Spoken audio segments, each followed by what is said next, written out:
जय हिंद मेरे प्यारे दोस्तों, आज आपका हम स्वागत करते हैं आज के अपने इस वीडियो में। और ये हमारा दूसरा वीडियो है। जैक जो सैंपल पेपर जो क्वेश्चन बैंक लाया है, आज हम उसके सेकेंड चैप्टर का वीडियो लेकर आए हैं। फर्स्ट चैप्टर का वीडियो हमने पहले अपलोड कर रखा है, अगर आप उसको नहीं देख पाए हैं तो उसको पहले देख ले आप, फिर आके आप सेकेंड चैप्टर देखिए। चलिए स्टार्ट करते हैं हम लोग। पहले देखिए ध्यान से, इस चैप्टर में सैंपल में पहला क्वेश्चन हमारा क्या कहता है, द प्रोसेस इन विच, इसको थोड़ा सा बड़ा कर देते हैं, ध्यान से देखेंगे आराम से। आज आराम से हम इस चैप्टर का पूरा एक्सप्लेनेशन करने वाले हैं, समझने वाले हैं इसको हम लोग। कह रहा है the process in which a region is made free from any electric field is known as. कह रहा है कि बस ऐसे स्थान को, जब उसको हम क्या करते हैं, किसी स्थान को, वह प्रक्रिया जिसमें किसी स्थान को विद्युत क्षेत्र से मुक्त कराना है। आपको बता दें कि विद्युत क्षेत्र रहे यानी कि इलेक्ट्रिक फील्ड रहे, चाहे मैग्नेटिक फील्ड हो, चुंबकीय क्षेत्र, अगर उसे मुक्त कराना है, उस प्रक्रिया को हम लोग शील्डिंग कहते हैं। शील्डिंग का मतलब होता है मेक फ्री फ्रॉम, उसको हम लोग क्या करते हैं, फ्री करा देते हैं, उस चीज से फ्री कराते हैं। हमने कुछ दिन पहले एक्सपेरिमेंट किया था जिसमें हम क्या किए थे कि मोबाइल फोन को, सेल फोन को एक एल्युमिनियम फॉइल के अंदर पैक कर दिए थे। उसके बाद क्या देखे थे कि बाहर वो इलेक्ट्रोमैग्नेटिक वेव से कनेक्ट नहीं हो पा रहा था, जिसके चलते फोन नहीं लग रहा था। तो वही शील्डिंग प्रोसेस वही कहलाता है, जिसमें क्या करते हैं, उसको हम बाहरी प्रक्रिया से बिल्कुल पैक कर देते हैं और उसको जो है फ्री करा देते हैं। तो क्योंकि बात हो रहा है कि हमको इलेक्ट्रिक फील्ड से फ्री कराना है, उसको बोलते हैं हम लोग इलेक्ट्रोस्टैटिक शील्डिंग। मैग्नेटिक फील्ड रहता तो भी इसको लोग शील्डिंग कहते हैं, लेकिन वो मैग्नेटिक शील्डिंग कहलाता है। ठीक है, आइए देखते हैं हम लोग अगला क्वेश्चन नंबर 2 क्या कहता है हम लोगों का।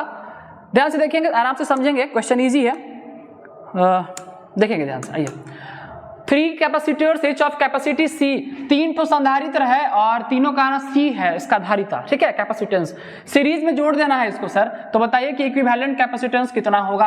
आपको बता दें सीरीज का फॉर्मूला होता है 1/C equivalent equal to sir 1/C1 plus 1/C2 plus 1/C3। ये है सीरीज कॉम्बिनेशन, श्रेणी क्रम का फॉर्मूला। 3 ठो को जोड़ा गया है सर, यानी कि यहां से कह सकते हैं 1/C इक्विवेलेंट बराबर तीनों कितना कितना C है, तो यानी कह सकते हैं सर कितना, इसको ना यहाँ लिख देते हैं थोड़ा सा, देखेंगे यहाँ पे 1/C plus 1/C plus 1/C, इसको ऐड करेंगे, एलसीएम जाएगा C ऊपर 1 प्लस 1 प्लस 1 कितना हो जाएगा 3/C।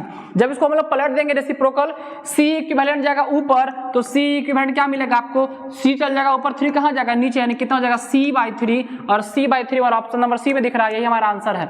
ये सीरीज कॉम्बिनेशन। अगर कहता है पैरेलल कॉम्बिनेशन है तो क्या करते हैं सर, पैरेलल में तीनों को सीधा सीधा जोड़ देते हैं। पैरेलल का फॉर्मूला होता है पैरेलल का यानी समांतर का, C इक्विवेलेंट कितना, तो C1 plus C2 plus C3, तीनों को ऐड करते हैं C plus C plus C कितना मिल जाता है हम लोग को, 3C मिल जाता है। ठीक है, ये था हमारा क्वेश्चन नंबर 2, ध्यान से देख लेंगे इसको, बहुत इजी सा क्वेश्चन था ये। आइए क्वेश्चन नंबर 3 की तरफ बढ़ते हैं हम लोग आगे थोड़ा, और देखते हैं क्वेश्चन नंबर 3 क्या कह रहा है। इसमें जो मैक्सिमम क्वेश्चन है चैप्टर 2 में, वो ना आपका कंसेप्चुअल क्वेश्चन है, समझने वाला क्वेश्चन है। न्यूमेरिकल बहुत ही कम है, मैक्सिमम क्वेश्चन कंसेप्चुअल है चैप्टर 2 का हम लोग का। ठीक है ना, देखिए, if a hollow spherical conductor B charge positively, अगर एक हॉलो स्फेरिकल कंडक्टर को ना पॉजिटिवली चार्ज कर दिया जाए। सर हॉलो स्फेरिकल कैसा होता है, हॉलो का मतलब होता है अंदर से पूरा खोखला खाली। जब उसको पॉजिटिव चार्ज दे देंगे हम तो क्या होगा, then the electric potential inside, तो उसके अंदर इलेक्ट्रिक पोटेंशियल कैसा होगा। सर सोचने वाला बात है, जब देंगे पॉजिटिव तो अंदर पॉजिटिव ही ना होगा, और कैसा होगा, यूनिफॉर्म होगा। क्योंकि क्या होता है, जो इलेक्ट्रिक पोटेंशियल है उसके सारे सरफेस पे एक बराबर रूप से बटेगा, समान रूप से बटेगा, यानी धन आवेश होगा और एक समान होगा। यही इसका आंसर, ऑप्शन नंबर बी जो है इसका सही आंसर है, पॉजिटिव एंड यूनिफॉर्म। ठीक है, आइए नेक्स्ट क्वेश्चन देखते हैं हम लोग। क्वेश्चन नंबर 4 क्या कहता है, the formula of electrostatic potential. ये तो बिल्कुल पहला ही टॉपिक है चैप्टर का। इलेक्ट्रोस्टैटिक पोटेंशियल का फॉर्मूला क्या होता है सर, इलेक्ट्रोस्टैटिक पोटेंशियल का जो फॉर्मूला होता है आप लोग पढ़े हैं, work done by unit charge, work done by unit charge, यही जो है इसका फॉर्मूला है, work done by charge. Potential का फॉर्मूला यही होता है सर।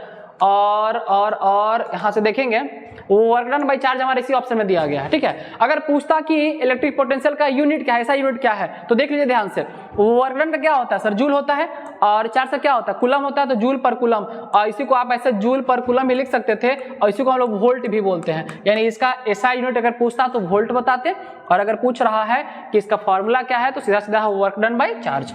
ठीक है, आते हैं क्वेश्चन नंबर 5 की तरफ हम लोग। क्वेश्चन नंबर 5 कहाँ है, आइए इधर देखते हैं, इधर होगा, हाँ यहाँ कह रहा था work done in moving a unit positive charge. ठीक है, ध्यान से देखना है, कह रहा है कह रहा है कि एक विद्युत क्षेत्र में एक बंद पथ पर एक इकाई धनात्मक बंद पथ है सर, बंद पथ पे आप एक किसी आवेश को एक स्थान से दूसरे स्थान पर अगर लेके जाते हैं तो उस केस में जो है आपके द्वारा किया गया कार्य शून्य होता है, क्योंकि उस जगह पे पूरा का पूरा जो है वो बंद अगर पथ है तो पोटेंशियल बिल्कुल यूनिफॉर्म हो जाता है, बराबर हो जाता है। उस केस में आप कह सकते हैं कि आपके द्वारा किया गया वर्क डन कितना होगा, तो 0 होगा, शून्य होगा, वर्क डन नहीं होगा, क्योंकि अगर यूनिफॉर्म इलेक्ट्रिक फील्ड हो जाता है तो उस समय जो है पाथ से कोई मतलब नहीं है, कहीं भी लेके जाएं वो फ्री फ्रॉम द पाथ हो जाता है और आपके द्वारा किया गया वर्क डन शून्य हो जाता है, 0 हो जाता है। ठीक है सर, क्वेश्चन नंबर 6 क्या कह रहा है, ध्यान से देखेंगे। क्वेश्चन नंबर 6 थोड़ा सा हम समझाएंगे इसको आपको।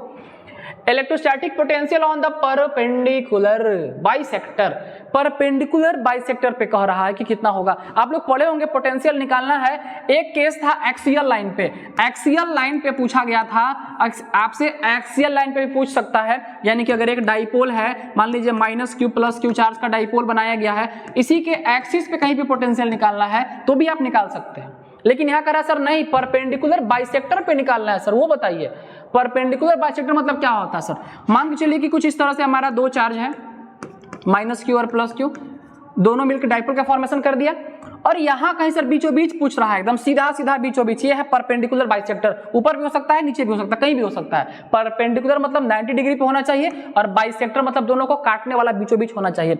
अगर यहाँ पे मान लीजिए कि आपको निकालना है पॉइंट पी पोटेंशियल कितना होगा, तो पॉइंट पी पोटेंशियल लगा कौन रहा है सर, एक बार -q और एक बार कौन सा +q। अगर निकालते हैं -q के लिए तो मिलेगा -kq/r फॉर्मूला, और निकालेंगे +q के लिए तो मिलेगा आपको +kq/r फॉर्मूला, और जब दोनों को ऐड करेंगे तो -kq/r +kq/r, क्योंकि दोनों का दूरी यहाँ से बराबर है तो दोनों के द्वारा लगाएगा पोटेंशियल भी बराबर लेकिन अपोजिट होगा, और उस केस में जो है आपका परपेंडिकुलर बाइसेक्टर का जो आंसर है वो कितना हो जाएगा, 0। इसका आंसर कितना हो जाएगा, 0। देखिए आंसर को हम एक्सप्लेन भी कर रहे हैं, बता रहे हैं आपको कि कैसे आंसर 0 है। बातों को आप आराम से समझ के चलेंगे, ठीक है, आराम से क्वेश्चन को सॉल्व करेंगे, हम लोग देखेंगे। आइए क्वेश्चन नंबर 7 देखते हैं क्या है sir. Surface that has the same electrostatic potential at every point on it is known as. करा ये तो बहुत आसान है, वैसा सरफेस जिसके प्रत्येक भाग पर पोटेंशियल बराबर होगा, तो जिसके प्रत्येक भाग पे पोटेंशियल यानी बराबर होगा उसका नाम है क्या रहेगा सर, इक्वी पोटेंशियल सरफेस। साफ समझिए, surface that has same electrostatic potential, सब जगह बराबर है, एवरी पॉइंट प्रत्येक बिंदु पर बराबर है, तो नाम है क्या है उसका, इक्वी पोटेंशियल सरफेस नाम हो जाएगा।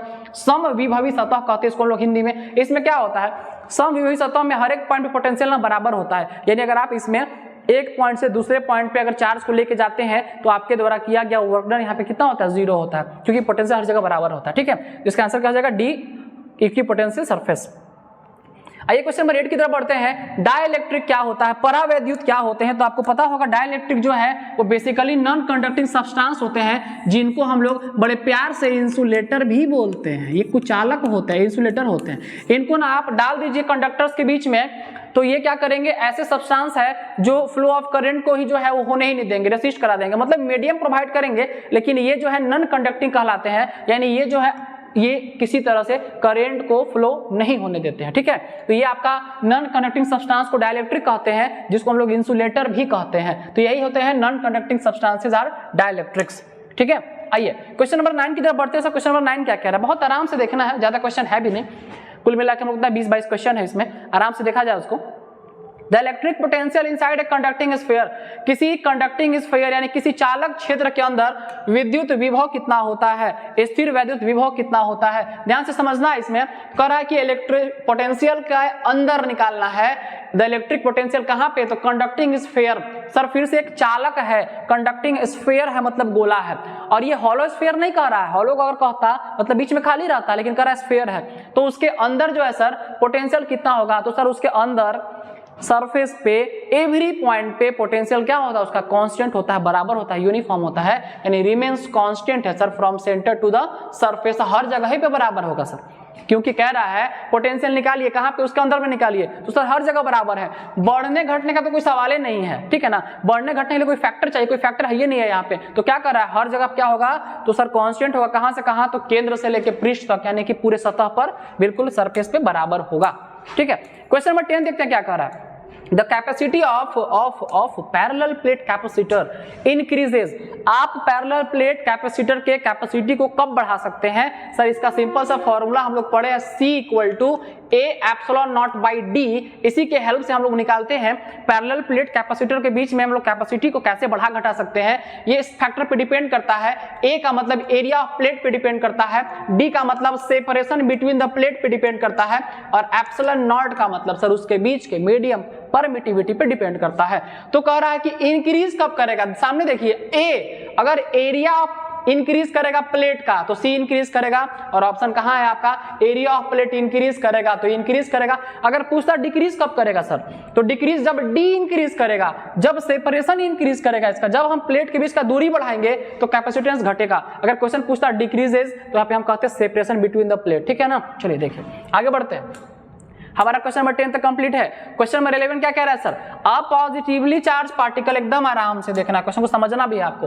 Positively charge particle is release from rest, rest से किसी पॉजिटिवली चार्ज पार्टिकल को रुका हुआ था, वहां से क्या कर रहे हैं उसको हम यूनिफॉर्म इलेक्ट्रिक फील्ड में रिलीज कर दे रहे हैं। तो बताइए इलेक्ट्रिक पोटेंशियल एनर्जी उसका क्या करेगा, एकदम आराम से समझिएगा। इलेक्ट्रिक पोटेंशियल एनर्जी जब उसको रिलीज करिएगा तो डायरेक्शन ऑफ इलेक्ट्रिक फील्ड में मोशन करना स्टार्ट कर देगा, जिधर जिधर इलेक्ट्रिक फील्ड मोशन कर रहा था उधर आपका चार्ज मोशन करेगा, और ये हायर पोटेंशियल से लोअर पोटेंशियल की तरफ जाएगा, ज्यादा पोटेंशियल से कम पोटेंशियल की तरफ जाएगा। इसका मतलब साफ साफ समझ सकते हैं आप, क्योंकि ज्यादा से कम की तरफ जा रहा है मतलब क्या हो रहा है, डिक्रीज कर रहा है। ये क्या करेगा, डिक्रीज करेगा, decreases because the charge moves along the electric field, electric field में मूव तो कर रहा है लेकिन क्या कर रहा है सर, वो हायर से लोअर की तरफ जा रहा है, मतलब डिक्रीज कर रहा है, ठीक है। एक क्वेश्चन नंबर 12 देखते हैं हम लोग, क्या क्वेश्चन नंबर 12 कहता है, इक्विपोटेंशियल्स एट ग्रेट डिस्टेंस, ध्यान समझना इस क्वेश्चन को, थोड़ा सा है कॉम्प्लेक्स।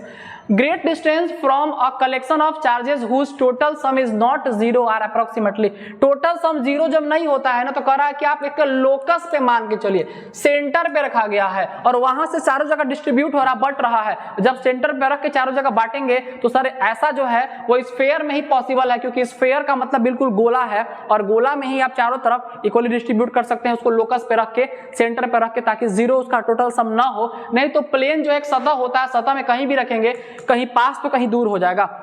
पैराबोलाइडल तो नहीं हो सकता, पैराबोलाइडल किसी भी शेप का हो सकता है, एलिप्टिकल भी नहीं हो सकता है। ये कैसा है शेप का बात कर रहा है, ये कह रहा है कि आप जो है स्फेरिकल शेप लीजिएगा तो इक्विपोटेंशियल जो है वो चारों जगह पे यानी दूर दूर तक, डिस्टेंट तक जो है वो इक्वल आ सकता है और उसका सम जो है वो जीरो नहीं हो सकता, ठीक है। आते हैं क्वेश्चन नंबर 13 की तरफ, देखते क्वेश्चन नंबर 13 क्या कहता है। कहाँ गया क्वेश्चन, हाँ, a conductor with positive charge, sir क्या ही सवाल पूछ दिया, क्या ही पूछ दिया, इतना हल्का क्या ही पूछ दिया। कंडक्टर विथ पॉजिटिव चार्ज, अगर एक कंडक्टर पॉजिटिव चार्ज है, इज ऑलवेज पॉजिटिव पोटेंशियल, तो वो जो है हमेशा पॉजिटिव पोटेंशियल देता है। यहाँ ऑप्शन नंबर डी दिया गया है कि निगेटिव भी हो सकता है, जीरो भी हो सकता है। ये हमको सही बिल्कुल किसी भी एंगल से नहीं लग रहा है, क्योंकि अगर वो पॉजिटिव चार्ज दिया जाएगा तो वो हमेशा जो है वो पॉजिटिव पोटेंशियल ही जनरेट करेगा कंडक्टर, वो निगेटिव और जीरो नहीं कर सकता है, ठीक है। तो इसका आंसर जो हमारा ऑप्शन नंबर ए होने वाला है, इज ऑलवेज पॉजिटिव। यहाँ डी दिया हुआ है, थोड़ा इसको ध्यान देंगे, ठीक है। जो भी आंसर थोड़ा सा गलत इस तरह का होता है उस पर थोड़ा सा हम लोग ध्यान दिया करेंगे। क्वेश्चन वैसा कुछ नहीं, बहुत टफ क्वेश्चन नहीं था, बस इसको समझना था, देखना था। क्वेश्चन नंबर 14 कैसे समझेंगे हम लोग, विच of the following option is correct, इसमें से कौन सा ऑप्शन करेक्ट है। ये क्वेश्चन नंबर 14 जो है ना वो आगे रिपीट किया है, कहीं पे सेम क्वेश्चन रिपीट किया है शायद, देखेंगे आगे हम लोग। तो which of the following option is correct in a region of constant potential, constant potential के रीजन में जो है, जो कांस्टेंट पोटेंशियल का जब बात करेगा, नियत विभव का जब बात करेगा, एक समान विभव का जब बात करेगा, उस केस में कह रहा है इसमें से कौन सा सही है।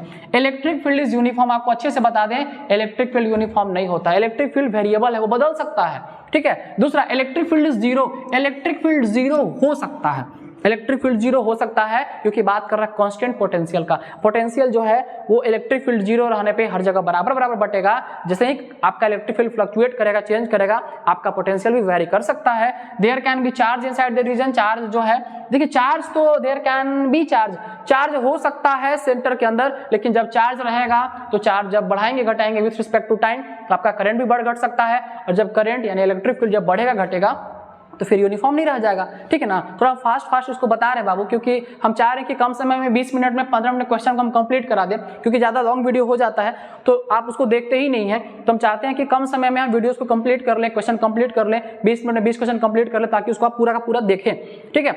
आपको स्पीड करने का जरूरत ही नहीं, क्योंकि हम ऑलरेडी बहुत स्पीड ही बोलते ही हैं, तो कोई दिक्कत नहीं है आपको। ये था क्वेश्चन नंबर 14 का हमारा ऑप्शन नंबर बी, जो कि बिल्कुल सही है। और अब हम बढ़ते हैं अगले सवाल की तरफ, और हमारा अगला सवाल है क्वेश्चन नंबर 15, जो कि एक छोटा सा न्यूमेरिकल है, 15 क्या कह रहा है 64 ड्रॉप्स, ध्यान समझना क्वेश्चन को, 64 drops each having the capacity C and potential V are combined to form a bigger drop। छोटा छोटा जो है C कैपेसिटी का ड्रॉप मिलकर एक बड़ा सा ड्रॉप का फॉर्मेशन कर रहा है। If the charge on the small drop is Q then the charge on the bigger drop क्या होगा। हम लोग पढ़े ऐसा चार्ज जो होता है उसका एडिटिविटी का नेचर होता है, यानी जब जितने हम चार्ज को जोड़ेंगे तो क्योंकि जो टोटल चार्ज होगा वो छोटे छोटे चार्जों का कंट्रीब्यूशन है, छोटे छोटे चार्जों का जोड़ सम के बराबर है। जो सबको जोड़ेंगे Q plus Q plus Q plus Q 64 times जोड़ेंगे तो इसका आंसर कितना जाएगा 64Q, यानी टोटल जो है जो बिगर ड्रॉप बनेगा छोटे छोटे चार्जेस के सम के बराबर होगा। ठीक है, आइए क्वेश्चन नंबर 16 क्या कह रहा है, ये क्वेश्चन नंबर 14 वाला ही सेम क्वेश्चन कह रहा है। इन a region of constant potential, जब बात कांस्टेंट पोटेंशियल का था, कांस्टेंट पोटेंशियल का था तो इलेक्ट्रिक फील्ड कितना था हमारा 0, यानी यहाँ भी इसका आंसर कितना हो जाएगा कि इलेक्ट्रिक फील्ड कितना है 0। लेकिन यहाँ पे ये भी कह रहा है there can be no charge inside the region. देखिए ध्यान से यहाँ क्या कह रहा था, यहाँ कह रहा था there can be charge inside, यहाँ चार्ज है, यहाँ कह रहा है नो चार्ज, और जब चार्ज नहीं होगा मतलब इलेक्ट्रिक फील्ड वहां से भी ऑलरेडी 0 है, यानी कि आपका option number B option number C दोनों सही है। इलेक्ट्रिक फील्ड 0 होगा और चार्ज नहीं भी होगा तो इसका आंसर क्या होने वाला है, दोनों बी और सी सही है, यानी ऑप्शन नंबर डी इसका सही है। ठीक है, इसको आप सही कहा जा सकता है। ठीक है, आइए बढ़ते हैं क्वेश्चन नंबर 17 की तरफ। Dielectric constant for metal is, metal का जो है डाइलेक्ट्रिक कांस्टेंट कितना होता है, तो मेटल का परावैद्युतांक जो होता है वो इनफाइनाइट होता है, इनफाइनाइट होता है, इस बात को हम लोग याद रखेंगे, अनंत होता है, इस बात को हम लोग याद रखेंगे। ठीक है, मेटल्स का डाइलेक्ट्रिक कांस्टेंट कितना होता है सर, इनफाइनाइट होता है। ठीक है, तो ये हमारा ऑप्शन नंबर 20 का बिल्कुल सही आंसर है कि धातु का परावैद्युतांक इनफाइनाइट होता है। ठीक है, आगे बढ़ते हैं हम लोग क्वेश्चन नंबर 18 की तरफ। कह रहा है क्या, A dielectric slab is introduced between the plates of parallel plate charge capacitor। Charge capacitor parallel plate capacitor के बीच में हम लोग डाइलेक्ट्रिक स्लैब को इंट्रोड्यूस करा दे रहे हैं जो कि k टाइम्स उसके कैपेसिटी को बढ़ा देता है। एनसीईआरटी में क्वेश्चन भी था विच one of the following quantities will not change. सबसे पहला बात है कि अगर यहाँ पे कह रहा है चार्ज कैपेसिटर, फिर से समझना एक बार, dielectric slab is introduced between the plates of parallel plate charge capacitor के बीच में स्लैब डाल देते हैं, which one of the following quantity will not change, इसमें से कौन सा क्वांटिटी नहीं बदलेगा। तो कह रहा है क्या कि जो उसका चार्ज है वो नहीं बदलता है, the charge on the capacitor जो है वो कांस्टेंट होता है, नियत होता है, नहीं बदलता है। बाकी जो है उसको बढ़ाने से आपका जो है C A epsilon naught by d, यानी कि बाकी चीज जो है बाकी फैक्टर डिपेंड कर सकता है इनटू के डाइलेक्ट्रिक स्लैब को इंट्रोड्यूस करेंगे तो, लेकिन चार्ज जो है उसमें कोई फर्क नहीं पड़ता है, चार्ज उसका रिमेन्स कांस्टेंट होता है, सेम होता है। ठीक है, इसी के आधार पे ना क्वेश्चन नंबर 9 भी थोड़ा सा दिया हुआ है, उसको समझेंगे क्या कह रहा है। Sorry 19, the capacitance of parallel plate capacitor depends upon, ही तो आसान था। पैरेलल प्लेट कैपेसिटर का समांतर पट्टिका की धारिता किस पर निर्भर करती है, पट्टिका की मोटाई पे, द्रव्यमान पे, घनत्व पे नहीं करता। अभी तो आप बोले फॉर्मूला, अभी तो लिखे थे एकदम तुरंत तो लिखे थे epsilon naught by D, A epsilon naught by D, D पट्टिका के क्षेत्रफल पे डिपेंड करता है सर, ए पे करता है, एरिया पे करता है, क्षेत्रफल पे करता है। ठीक है, बाकी मोटाई द्रव्यमान घनत्व पे डिपेंड नहीं करता है, इसलिए ए पे करता है, क्षेत्रफल पे करता है। ठीक है, आता है क्वेश्चन नंबर 20, क्या कह रहे हैं सर आप, the separation between the plates of charge parallel plate capacitor is doubled by keeping the charge constant. इस बार चार्ज के कांस्टेंट रखा गया है, चार्ज कांस्टेंट है और उसके पैरेलल प्लेट कैपेसिटर का जो है वो सेपरेशन बिटवीन द प्लेट्स हम लोग क्या कर रहे हैं, उसको डबल कर रहे हैं। जब उसको सेपरेशन डबल करिएगा, चार्ज को कांस्टेंट रखिएगा, तो सर किस किस फैक्टर पे डिपेंड करेगा, तो उस केस में क्या होगा, उसका जो सिर्फ पोटेंशियल है वो धीरे धीरे इंक्रीज करेगा, सिर्फ पोटेंशियल बढ़ेगा। जैसे सेपरेशन बढ़ाएंगे उसका पोटेंशियल इंक्रीज करेगा, यानी जब आप उसके बीच के सेपरेशन को बढ़ाते जाएंगे, डबल कर देंगे तो इसका पोटेंशियल डबल हो जाएगा। लेकिन बाकी जो टर्म है वहां पे उसमें कोई चेंज नहीं होने वाला है, कैपेसिटेंस में कोई चेंज नहीं होगा, पोटेंशियल जो है उसका वो हाफ नहीं हो सकता क्योंकि डिस्टेंस को आप डबल किए हैं। उस केस में हम क्या कहते हैं कि उसका पोटेंशियल कितना हो जाएगा सर, डबल हो जाएगा। ठीक है, आगे आते हैं और हम बढ़ते हैं क्वेश्चन नंबर 21 की तरफ। ठीक है, ये जो कि हम लोगों का लास्ट क्वेश्चन दिख रहा है, ये लास्ट क्वेश्चन है, क्वेश्चन नंबर 21। आइए देखते हैं इसको कैसे सॉल्व किया जाएगा। Dielectric strength of medium is 2 kV पर mm, डाइलेक्ट्रिक कांस्टेंट 2 kV पर mm। तो इसको अगर हम ऐसा कहें K मतलब कि 1000 से मल्टीप्लाई कर देते हैं, kV बदल गया वोल्ट में, और पर mm का मतलब 1000 10 टू द पावर -3 डिवाइड कर दीजिए, हो गया, पर मिलीमीटर था कन्वर्ट। मैक्सिमम पोटेंशियल डिफरेंस कितना होगा, that can be set up across 50 micrometre specimen without puncturing. तो 50 माइक्रोमीटर को मल्टीप्लाई कर देते हैं माइक्रो 10⁻⁻6 से, और आइए सॉल्व करके देखते हैं कितना होगा। जब इसको हम कैलकुलेट करेंगे सर यहाँ पे तो मिलेगा कुछ ऐसा हम लोग को 2 इंटू ये है 10⁻³ और ये है नीचे -3, ऊपर कितना हो जाएगा सर, ये +3 हो गया, और इंटू यहाँ पे कितना था हमारा 50 और इंटू कितना 10⁻⁻6। इसको सब सॉल्व करेंगे तो 50 टू कितना मिला आपको 100 और इंटू ये 10⁻ मिला +6 और ये कितना है 10⁻⁻6। जब दोनों को ऐड करेंगे तो ये 100 इंटू 10⁻ कितना हो जाएगा, -+ कैंसिल हो गया तो 0, यानी कितना मिला हम लोग यहाँ से 100 वोल्ट। यानी यहाँ से जो है जो 100 वोल्ट जो है वो उसका मैक्सिमम पोटेंशियल डिफरेंस होने वाला है, जिसका सही आंसर है। दोनों टर्म को मल्टीप्लाई कर देंगे, इसका आंसर हम लोग को मिल जाएगा। ये था कुल मिला के 21 MCQ क्वेश्चन जो सेकेंड चैप्टर में दिया गया था। बहुत जल्द हम अगला वीडियो लेके आएंगे जिसमें थर्ड चैप्टर को एक्सप्लेन करेंगे बहुत ही बारीकी से, जो हमारा है करंट इलेक्ट्रिसिटी। आप इस पूरी वीडियो को जरूर देखेंगे और आप हमें कमेंट के माध्यम से बताने का प्रयास करेंगे कि आपको इसमें क्या इंप्रूवमेंट का जरूरत है, कहाँ पे आपको डाउट लग रहा है। और फर्स्ट वीडियो जो पिछले जो डिस्क्रिप्शन में दिया गया है, आप उस फर्स्ट वीडियो को, फर्स्ट चैप्टर को पूरा का पूरा वीडियो जरूर देख लेंगे, ताकि आपको जो है आगे वाले चैप्टर्स को और पीछे वाले चैप्टर्स को समझने में हेल्प मिल सके। फिर मिलते हैं। जय हिंद, जय भारत।